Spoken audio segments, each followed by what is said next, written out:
Now, the Sunshine Girls earned a historic silver medal at the Commonwealth Games after going down to world number one Australia in the championship match in Birmingham, England on Sunday.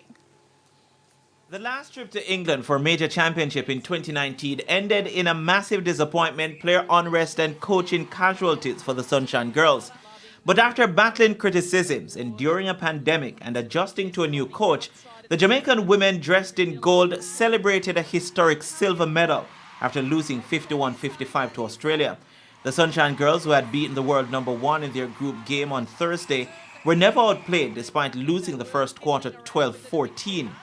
The Jamaicans stormed back in the second quarter, winning it 17-15 to leave both teams level at 29 apiece at halftime. In their 6 previous games, the Sunshine Girls had lost the third quarter once, and it was against Australia in their group game. And again, the Aussies prevailed as they outscored the Jamaicans 16-10 to open up a 6-goal lead going into the final stanza.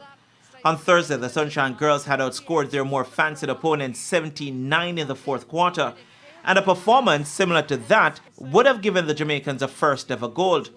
But it wasn't to be, as despite outscoring the Australians 12-10, the world number one held on for a 4-goal win at 55-51. Remarkably, the Jamaicans missed only one opportunity in the entire game, as Janiel Fowler scored 46 from 47 attempts. Goal attack Shanice Beckford netted 5 of 5. World number 2 New Zealand took third after beating England 55-48 in the bronze medal game.